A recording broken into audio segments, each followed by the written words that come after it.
Welcome to Her Ink Empire. I'm Justine Almaraz, and this is the podcast that redefines what's possible for you in the tattoo industry and in your tattoo education, not only in technical skills, but in business. This show is for fine artists, creatives, visionaries, artists of all kinds, even doodlers, who are ready to not just build a career, but a legacy.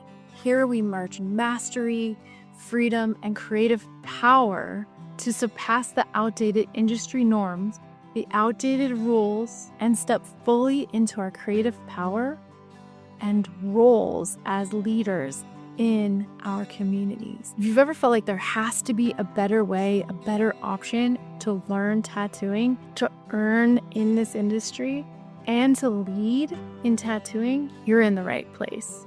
So let's build your empire, one bold, daring step at a time. Let's dive in. Where are you in the world right now? Are you in San Francisco? No? Over COVID, I moved up to the Sierra foothills in what's called the Gold Country near Sacramento. Oh. But last year, my partner got a job offer in Dallas. And so now I'm in an apartment in Dallas. Wow. Yeah. It's been an interesting journey. Yeah. I like Texas. I have some family there. That's cool. Yeah. It's okay. I like it. So you have an incredibly extensive and robust and impressive CV, and it's a massive, thorough honor to be talking with you. And I'm just really grateful. You have been an inspiration to me, and you have been very kind and generous to me. And I'm forever grateful for that, because that is not something I've encountered too much of in the art world. And I'm just very grateful for that in you. Yeah. Thanks. Well, you are welcome. And that sort of leads into what I wanted to talk about actually today, which is this concept of community. I hate the term paying it forward, but I feel like I'm constantly paying it forward because so many people helped me as a young artist. Probably not enough. There wasn't, in my mind, enough mentorship in art school and post-art school, post-grad school for my liking. But I realized pretty quickly that the only way to be successful in any field, but particularly in the art field, is by banding together in various ways, by learning, from older artists. And I just think we need more of it. And I was an art professor for 20 years, and 15 of those I taught a class called Getting There From Here, Out of the Frying Pan and Into the Fire. Basically, it was a professional practices class for artists.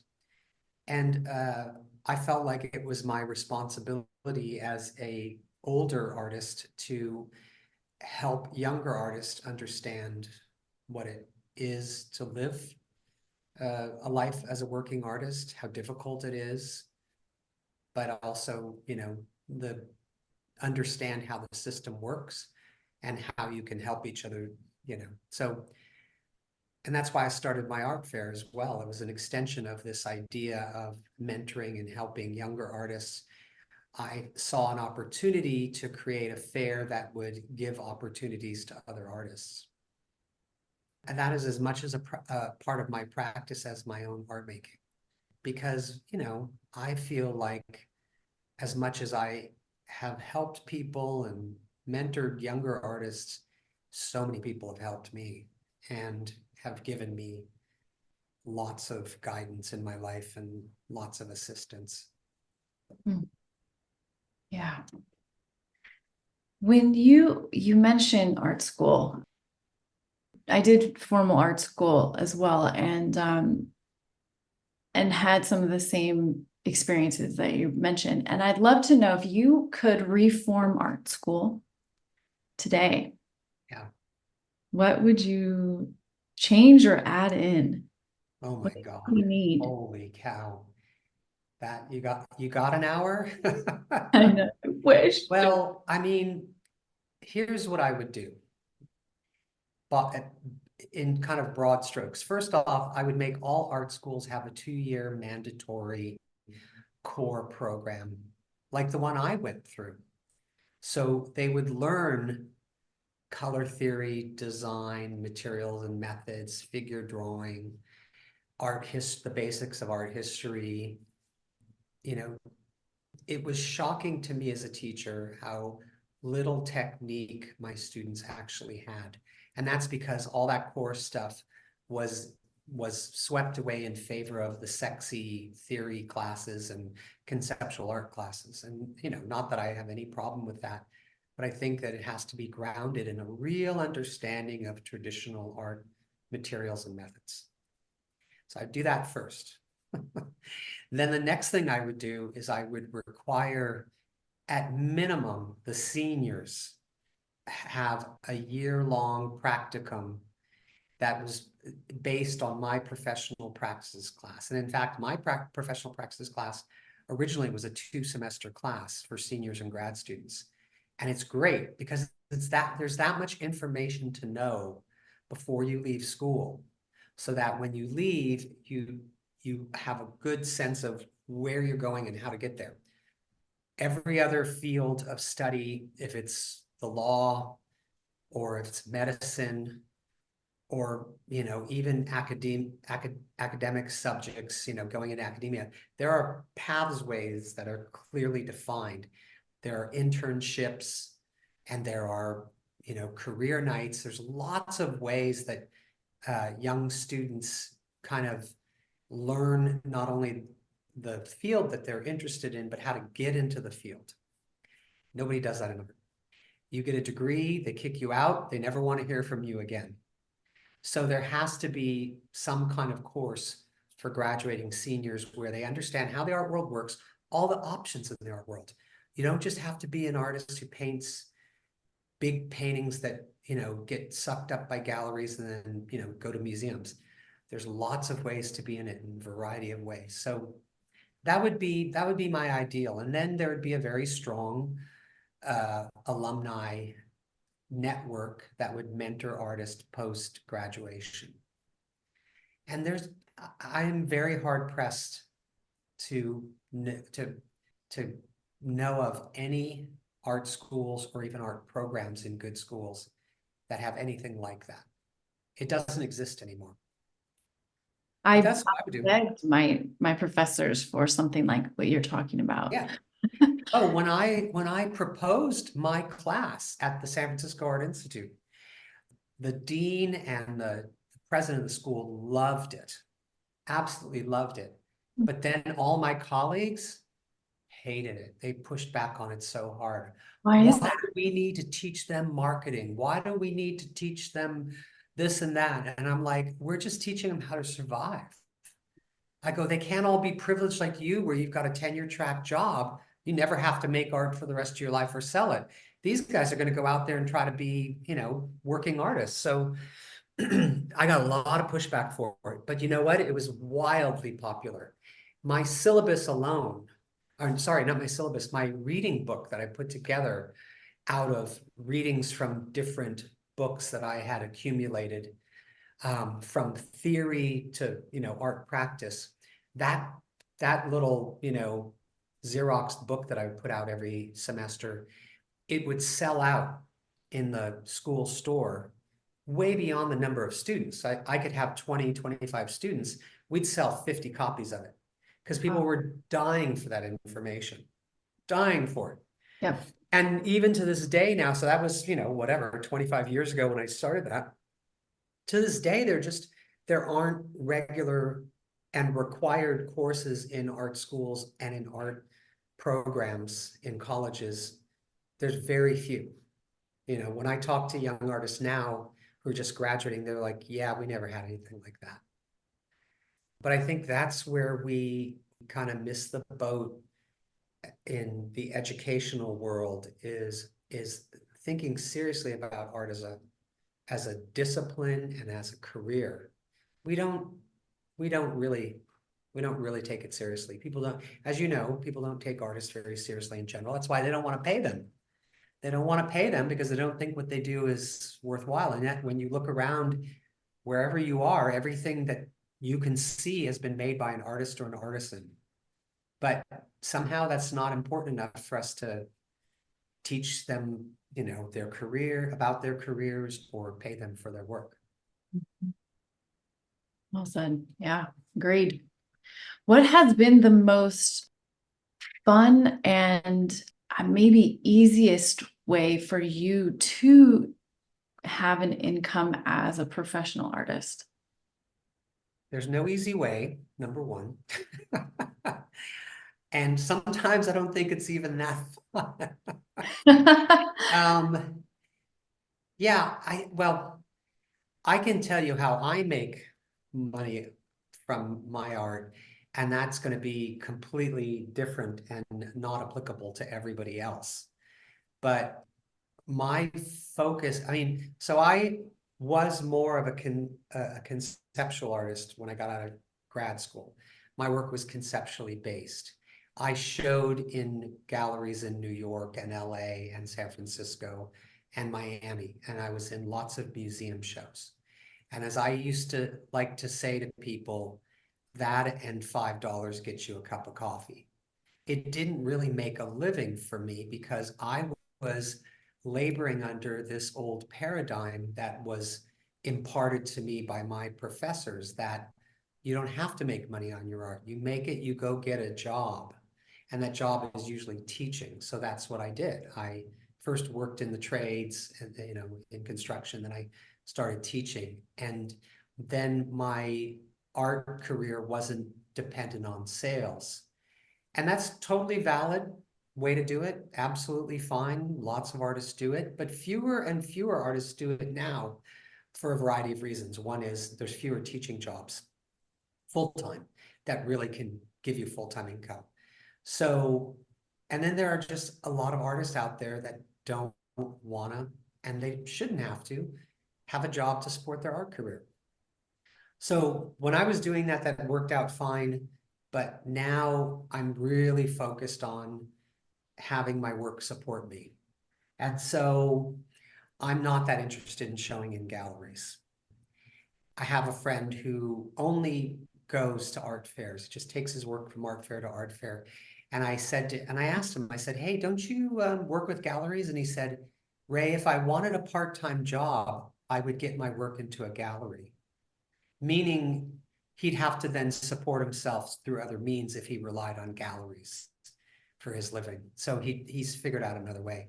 And so for me, I've been making work that is more intuitive and abstract and non-objective and larger and colorful more than I've ever in my life, because I now feel life is too short and art should be joyous and bring joy to people and spaces. And so I'm working primarily with art consultants. And I do love it because art consultants are the grease that makes the art world go round. Because, if you have a gallery, if you're lucky enough to be in a gallery, you might get a show every 2 years. And if you're a really good artist that sells well, maybe you'll sell half of your show. Then what do you do the rest of the 2 years? Art consultants aren't dependent on their having a high overhead space like a gallery. They have lots of clients, from private collectors to hotels, hospitals, office buildings, public projects. So they need lots of art by lots of different artists. So they have lots of clients, they have lots of artists that are kind of in their catalog. And so they sell art every day, multiple pieces of art, big art, small art. They are good art consultants, move a lot of work. And so that's why I've focused on building relationships with art and consultants, because I sell way more work with art consultants than with dealers. And I really love it because I don't have to worry about what to do in between my, biannual shows. Incredible. Thank you. Yeah. And you can work with as many art consultants as you want. You can take on as many or as little as you want. They're a lot easier to approach than gallerists who have a very small stable of 20, 30 artists. Art consultants work with hundreds of artists. You really just killed the romance for us all, Ray. Thank you. I'm sorry. I'm sorry. I love it though, because that is the model: art school, gallery, a sale. Yeah. And if you can get your art in galleries, then And it's such a narrow, that model is when I started doing the art fair, I was coming out of a very tumultuous time in my life personally. And I had stopped making work for a couple of years. And I was also concurrently raising my two children who were pretty young at the time. And so I didn't have a lot of time for my own work. But when I started the fair, it put me in touch with artists who didn't want that model. These were people that went from fair to fair to fair. They did open studios, they did fairs, they did pop-ups, they worked with art consultants. It really, for someone who had been already doing art for 20 plus years, had taught art for 15, 20 years at that point, it opened up my mind to the possibilities.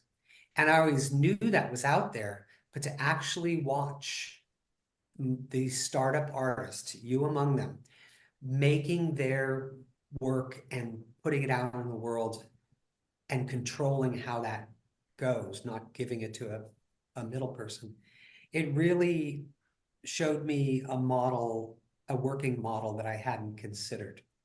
And everybody did it slightly differently. Everybody has a different way of doing it. And it was really beautiful. And I think that artists just don't understand the scope of the art world.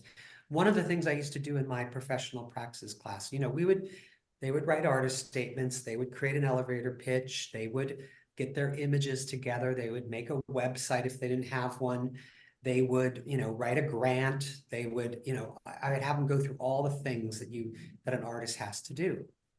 But every week I bring in a different speaker. And that could be, it'd be an artist, it'd be a public artist, it would be a gallerist, it'd be someone who runs a nonprofit space, someone who runs an artist in residency program, it would be an art fair person, it would be an art consultant, an art critic, an art writer, a collector. We'd go to collectors' homes. They didn't even know where their work went. They're making all this work. So it's like, who buys it? Who will buy this work? And if they buy this work, what happens to it? And what's your responsibility even beyond the studio to that collector? That kind of shit just totally blew their minds. They didn't even know a tenth of what the art world was. To them, it was galleries and museums. And I think that's, even for me, I'm learning every day new things, like new ways to market your work, new places to put it, new ways to connect with people. And now, because of the internet revolution and because of COVID, primarily, we were sort of forced to pivot and find different models or create new models. And, like this, connecting online, which is another place where art gets exhibited and sold. Yeah. But it's also opened up many more possibilities for artists to make a living on their work. And I'm all for that. So if it happens in the real world or on a computer, I don't care. If it's benefiting artists, it's a good thing. I love that about you. You're really, really open-minded to the potentials and the increasing possibilities that it's required. Yeah. How does an artist that's starting connect with an art consultant? Is it even appropriate to go there? Or when would an artist be ready to work with an art consultant? Yeah. Good question. Well, first off, you got to make good work and you got to make a lot of it. The thing I think young artists forget is they forget they have to make a lot of art. They make a few things that's really good. And then they have this pace, which is probably not appropriate to either galleries or art consultants. What is a lot to you when you say that? Well, it's different for different people because some people are incredibly prolific, but for example, if you're going to approach a gallery, you have to have an entire body of work ready to go. You can't show them 3 things and then say, give me a show. Right. With art consultants, you have to have a range of things, right? From really big to really small, because they have different needs for different clients. Maybe the same client has different needs. They need small things for one area and they need a big statement piece for another. So having a range of work, a lot of work, and obviously it has to be a fairly consistent body of work. It can't be haphazard. So it's hard to know when you're ready to put your artwork in the art world out there. It's different for different people, but what I see artists do, besides just their work isn't really technically ready, is they just don't have enough. But say you do, say you've been out of school for a few years, you've worked really hard, you've got this whole body of works on paper that aren't very, big, just modest size, and then you've done a bunch of big paintings as well, and they're all beautiful, they're all very consistent, and maybe you've shown them or you sold a few, but you've got enough. The way you can connect with art consultants, it's super easy, actually. First off, as with approaching anybody in any field at all, make sure that the person you're approaching, your work is appropriate for what they do, because not every art consultant does the same thing. Some art consultants only do public art. Some art consultants only work in hospitality. Some art consultants only sell artwork on cruise ships. It's like, so before you approach them, in order to have the best result, make sure you make the kind of work that they sell, right? So know who your target audience is. And then it's as easy as just going onto their website. Many of them actually have intake forms for artists. They'll have a place on their website that'll say, are you an artist? Send us your work. So you can either upload images or you can upload your website address or something. So some have that, but many, don't. So I just email them. It's as easy as that. I will either connect with them online somehow in LinkedIn or Instagram or Facebook, or I'll just cold email them and say, I'm an artist. I work with, art consultants. I'm open to commissions. I've done some really big projects, but I have some small work as well. Here's a PDF. Let me know if this is of interest to you. And if it is, I can send you more. Here's my website, blah, blah, blah. Really super direct. Wow. You'll get a lot of non-responses. You'll get a bunch that'll be like, this is great. We'll keep it in our files. We'll let you know when something comes up. And you'll get a few people that'll be like, can you send me more? I have a client I'm meeting tomorrow. So that's why you have to have a lot of work. You have to be ready for people to respond positively. And I'll give you a great example. I did a LinkedIn post day before yesterday. And I wanted to show my work in a room, and I wanted to show a bunch of my big assemblages in the same room. So I just did an image on the same wall, and I did another image, and it just scrolled through, and it just was like, like a little film or something. And my post is directly focused on our consultants. It said, here's what the work looks like in situ. If these are all available, if you like it, contact me, click the link here or whatever. I literally got an email the next day. Are all of these available? Yes. Great. I have a client. Can I put one on hold? Yes. Great. I'll let you know when the sale is done. It's just like boom, boom, boom. Now I could have put anything up in that post, but I was thinking someone would want one, so I made sure they were available. And when that person contacted me, I contacted them right back. And in fact, I said, there's even more. Here are the other ones. Brilliant. I love that. Thank you for that tangible bite. I was going to ask for something like that. Thank you. But I'm a big fan of art consultants. I work with probably 6 very regularly on regular projects, and I really love it. I have no, responsibility to them, commitment other than to give them good work. And same with them. When they have a good project where my work fits, they ring me up. That's great. Thank you. Coming back to what you're talking about with building community, how does that connect to building an art career? Yeah, it's a very important part of it. And again, going back to my art class, my professional practices class, I always save the last unit of the semester for community, where we talked about why it's important to have community and to depend on them and to help each other and ways you can do it. So when you're in art school, you already have a community. It's your cohort of people that you graduate with. And when you get out of art school, hopefully you guys stay in touch, because not everybody's going to be an artist when they get out of art school, right? Some people will become art dealers, some people will become consultants, some people become collectors, but only a few people will actually still be practicing art. But they'll be supporting each other in the various things that they do. Oh, I'm sorry, the guy is cutting bushes right outside my window here. Of I course. can't hear anything. Okay. I hope it's not too loud. Not Anyway, at all. there are many ways to connect, though. A lot of people who are returning to art after maybe having a career in a different field, there are other ways to connect. Thankfully, online is one way to do it. There are a lot of online communities and online classes and different things.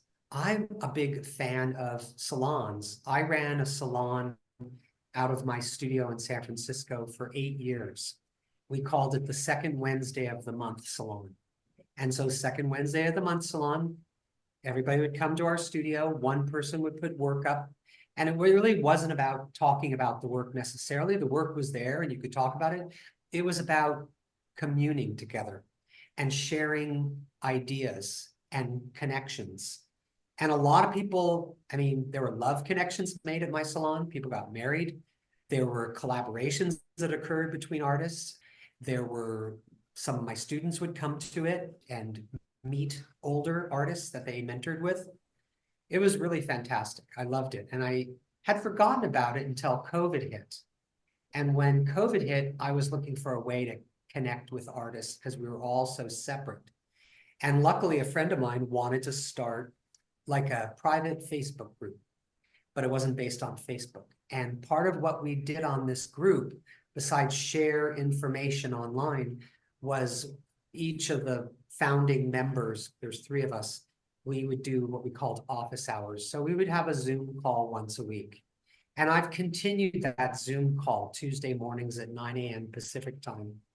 I've continued it for 3 years. And now I call it my Tuesday morning salon. And it's a place where artists can gather. They can ask questions like, what's the best way to ship work to Switzerland? What kind of glue do you use for your collage?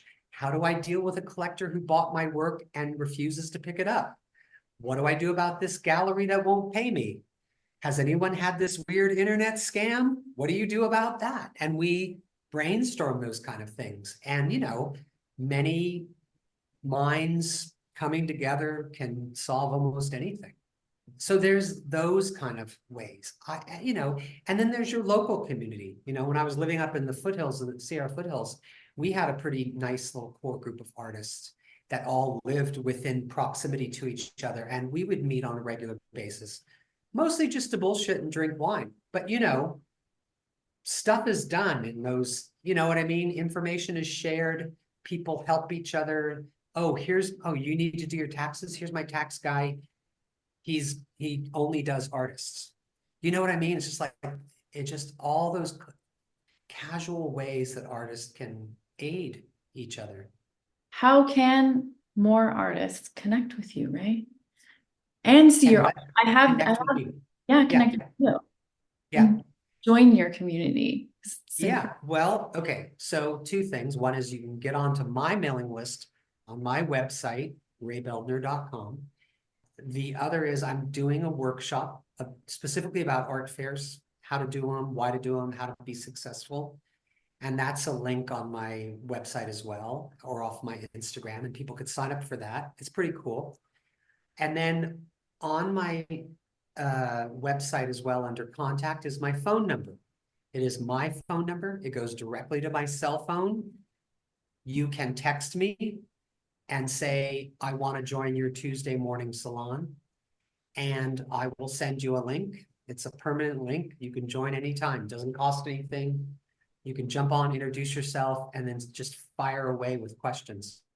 There are a lot of opinionated artists on that call that will help you. Fabulous.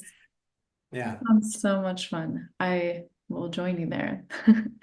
We talked. Good. I hope you do. Yeah. Incredible. I also really hope that everyone watching goes or listening goes and visits Ray's website and take a look at just the impeccable professionalism that you have put together on your site and the new art you're making. I'm in love with. I can feel your joy in a whole new way because I've been watching your art since I Thank met you. you, well, maybe 5, 6 years ago. And yeah, I really, really love what you're making. And I can feel that intuitive joy that's just feels My alive. mantra in making my art is more color, more texture, more shapes. Yeah, it is very joyous for me to make it and then to put it out in the world. I really love that. And people are responding well to it, and that makes me very happy. Yeah, instantly drawn to it. So thank you for what you're making. Thank you for what you're sharing. And thank you for being open to sharing your experience in the art world and in life with us, because this is you've cracked open, demystified, and killed the romance of things we thought we should. I hope so. I hope I have. I Instead of hope I've demystified art making, and so people understand it's a practice, it's a lifestyle, and it's a career, and it's also a job. And so, let's treat it like that as well. Let's not lose the magic, but also let's be very clear-eyed about what we're doing and how we're putting it out there. Yes. Fabulous. Thank you, Ray, so much. I really appreciate you. It's good talking to you, Justine.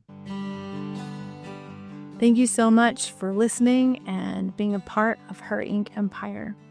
Remember, this is only the beginning. Your empire is already unfolding. Until next time, stay bold, stay aligned, and stay true to you as you build your artistic legacy.